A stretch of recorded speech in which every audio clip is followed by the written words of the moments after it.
Hello hi welcome to my channel Sushma blogs. ఇవాళ curry వచ్చేసి మీకు ఫిష్ కర్రీ అండి. ఇది ఎలా చేసుకోవాలో ఒక్కసారి దానికి కావాల్సినవి చూసేసేద్దాము. పెద్దలపాయలు సన్నగా స్లైసెస్ చేసుకోండి. అలాగే స్ప్రింగ్ ఆనియన్స్ కొన్ని కంపల్సరీ, అలాగే పచ్చిమిర్చి, ఇంకా పసుపు, కల్లుప్పు, కారం, అల్లం వెల్లుల్లి పేస్ట్, కొంచెం చింతపండు పులుసు, ఆయిల్, అలాగే ఇవి చేప ముక్కలండి. ఇవి కేజీన్నర చేపలు.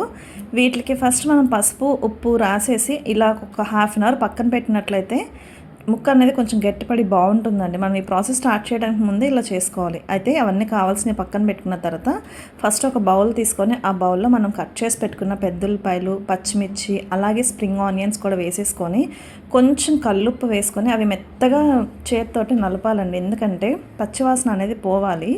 సో మనం ఎక్కువసేపు ఆయిల్లో వేయించకుండా ముందస్తుగానే కావాల్సిన ప్రిపరేషన్ అంతా ఇలా చేసుకున్నట్లయితే టేస్ట్ బాగుంటుంది. ఇలా ఒకసారి ట్రై చేయండి. ఇది village style and Andhra style ఇలాగే చేస్తారు. అందరూ ఇలాగే ఫాలో అవ్వాలని కాదు. కొద్దిగా కల్లుప్పు వేసి ఇలా ఒక 2 నిమిషాలు మనం ఇట్లా కొంచెం నలిపిన తర్వాత కొంచెం పసుపు, అలాగే కారం అనేది ఎట్లా వేసుకోవాలో ఒకసారి చెప్తా చూడండి. కారం మధ్యలో ఒకసారి వేసుకోండి.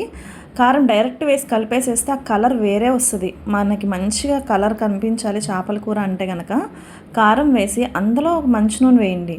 అది ఏ నూనె అయినా పర్వాలేదు, సన్ఫ్లవర్ ఆయిల్ ఆర్ ఎల్స్ ఏదైనా మనం వాడే ఆయిల్ వేసుకొని కారంలో ఫస్ట్ ఆయిల్ వేసి కలపండి. సేమ్ మనకి మామిడికాయ పచ్చడి ఉంటుంది చూసారా, సేమ్ అదే కలర్ వస్తుంది. ఆ తర్వాత కారంలో నూనె కలిసిన తర్వాత ఇప్పుడు ఉల్లిపాయల్లో అన్నిట్లో కలిపి ఒక్కసారి చూడండి. ఇక్కడే మనకి ఉల్లిపాయ ముక్కలు మెత్తగా అయిపోయి చక్కగా బాగుంటుంది. ఆ తర్వాత కొంచెం అల్లం వెల్లుల్లి పేస్ట్, అలాగే తీసుకున్న చింతపండు పులుసు వేసి మళ్ళీ ఒక్కసారి చూడండి ఎంత గుజ్జు వస్తుందంటే మనకి.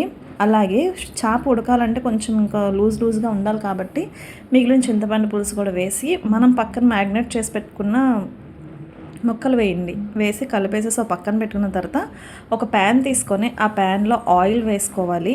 అయితే ఇది అల్యూమినియం ప్యాన్ అండి. నేను ఎంతోమంది అల్యూమినియం వాడొద్దు అని అంటారు. ఇది ఎప్పటి నుంచో నేను వాడుతున్నాను. నాకైతే దీనివల్ల ఎటువంటి హెల్త్ ఇష్యూస్ అనేది రాలేదు. అండ్ అడుగున ఆయిల్ అనేది వేసుకోవటం వలన మనకి అడుగంటదు.